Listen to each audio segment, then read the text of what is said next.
ومن أصعب الحاجات اللي بتواجه البني آدم إنه يشيل هيمنة ربنا من الهموم. الله مهيمن على همومك، كل همومك في إيد ربنا سبحانه وتعالى. لو نجح الشيطان إنه يرميك في معركة الحياة لوحدك من غير ربنا في قلبك يعني، وإحساسك بتدبير ربنا لحالك، هموم الحياة هتاكل السلام النفسي.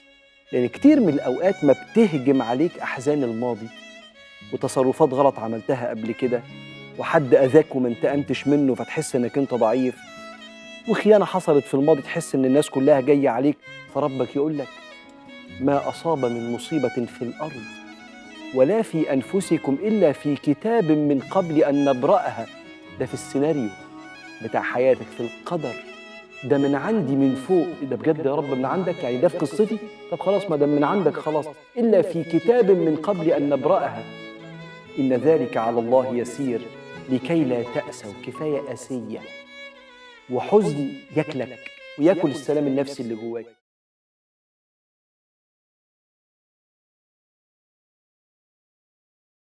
اللهم صل وسلم وبارك على سيدنا محمد. ازيكم عاملين ايه؟ اهلا وسهلا بيكم في قناتي. الناس المشتركه اول ما تفتح الفيديو تعمل لايك، والناس اللي مش مشتركه الناس المشتركه اول ما تفتح الفيديو تعمل لايك، والناس اللي مش مشتركه تعمل اشتراك وتفعل الجرس عشان يوصل لها اي فيديو انا بنزله. النهارده بقى نعمل طبعا الشتاء والسقعه يعني معجنات. النهارده هنعمل كده نوع قرص طريه كده سهله وبسيطه ومن حاجات موجوده في البيت. انا كان عندي اللبن ده اللي هو اللبن المقطع او اللبن الرايب ده كان موجود عندي، جبته كده وحطيت عليه معلقه خميره. الخميره دي الخميره البيره، حطيت قطعه. وجبت هنا الدقيق بتاعي ده كيلو دقيق، حطيت عليه رشه ملح، حطيت عليه شويه بيكنج باودر وشويه كربوناتو ومعلقه خل. طبعا اي حاجه من دول مش متوفره عادي يعني، المهم ان انتوا تعجنوا بس بحاجه، لبن رايب، زبادي، اي حاجه تطري بس القرص بتاعتنا. هنبتدي بقى ان احنا هنا بعد ما حطينا البيكنج باودر والملح هبتدي احط بقى معلقه خل كده كبيره. الخل برضو بيدي نتيجه كويسه للمعجنات وبيتفاعل مع المواد الرافعه دي فبتدي نتيجه كويسه.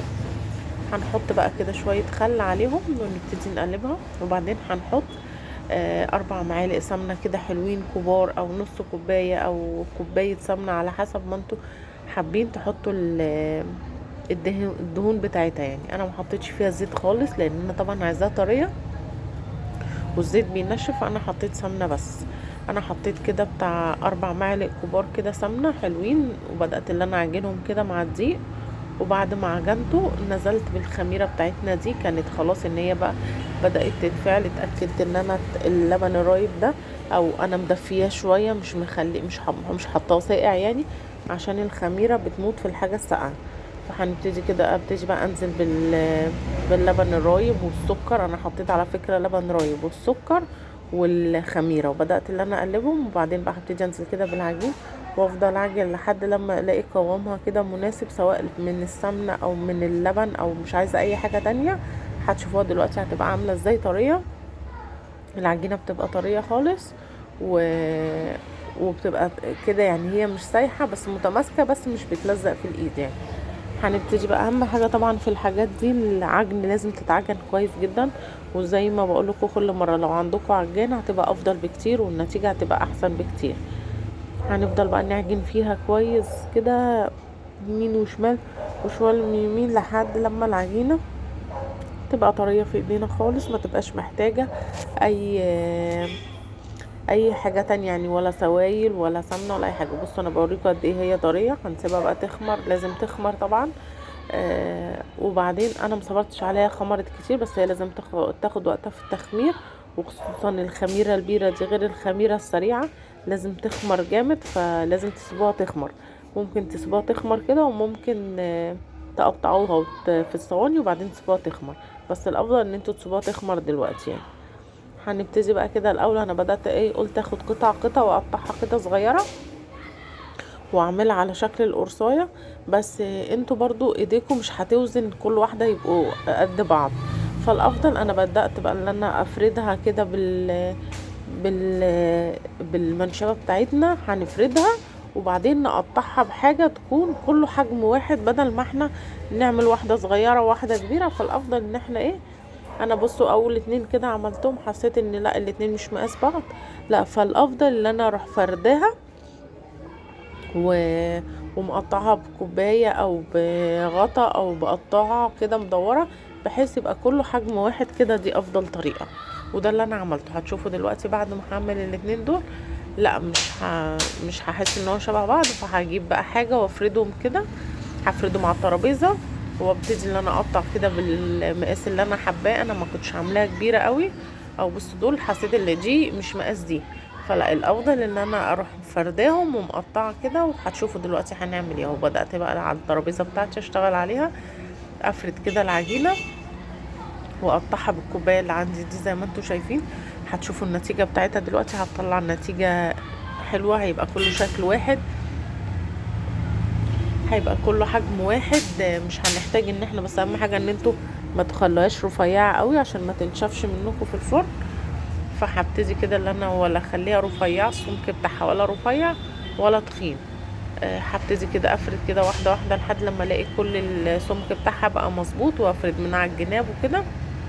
وابتدي بقى اللي انا اقطع بالمج اللي عندي.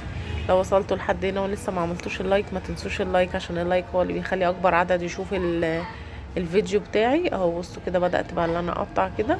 انا كده شايفة ان النتيجة كويسة، كله حجم واحد، مش هتبقى واحدة صغيرة ولا واحدة كبيرة ولا واحدة تخينة ولا واحدة رفيعة، لا كله كده هيبقى حجم واحد. فدي افضل طريقة ان انتوا تعملوها بيها يعني. وهنرصها في الصواني بتاعتنا، وممكن بقى في الوقت ده تسيبوها تخمر تاني وبعدين تدخلوها الفرن. انا برضو ما صبرتش عليها شوية، فالافضل ان انتوا تصبروا عليها شوية. وبعد ما بتسيبوها تخمر بجيب بقى الشوكة بتاعتنا كده بالراحة، وابتدي كده اقرمها من فوق الوش، بحيث ان هي ما تتنفخش قوي، ما تبقاش تخينه قوي يعني. فالافضل ان انتوا تعملوها بالشوكه كده على الوش، عشان انا اصلا مقطعه سمكها ولا تخين ولا رفيع. فالافضل ان انتوا بالشوكه كده عشان ما تبقاش منفوخه قوي يعني.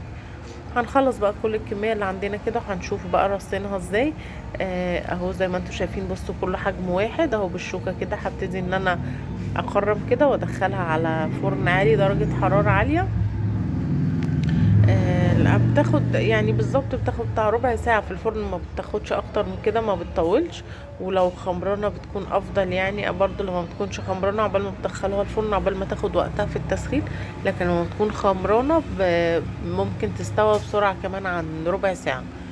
هبتدي بقى كده اقرم كل الكمية اللي عندي دي وادخلها الفرن على درجة حرارة عالية، وهنشوف شكلها اول ما تطلع من الفرن. اول ما تطلع من الفرن كانت طريه خالص وهشه، ما احتاجتش ان انا ارشها بحاجه، ما احتاجتش ان انا اغطي وشها، ما احتاجتش يعني. المفروض اي حاجه طريه بنطلعها من الفرن بنغطيها، لا هي اول ما طلعت كانت طريه. حطيت بس عليها قماشه كده عشان ما تنشفش، بس هي كانت طالعه اصلا من الفرن طريه، لان زي ما قلت لكم اللبن الرايب بيطريها، السمنه بتطريها، طالما ما فيش زيت ما بتنشفش. فدي من ضمن العوامل الحاجات اللي بتخليها طريه يعني. دلوقتي هندخلها بقى الفرن ونشوف شكلها بعد ما طلعناها من الفرن، وهنخلص باقي الكميه اللي عندنا كلها في الصواني. وهنشوف شكلها دلوقتي. اول ما طلعت من الفرن كانت ريحتها حلوه جدا و... وكانت طريه جدا.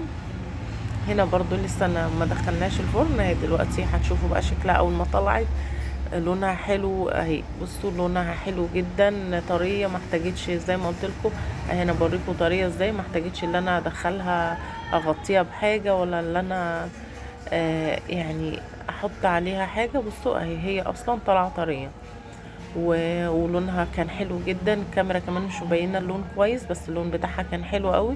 اتمنى يكون الفيديو عجبكم. لو عجبكم اعملوا لايك وشير وفعلوا الجرس عشان يوصلكوا اي فيديو انا بنزله. مع السلامه.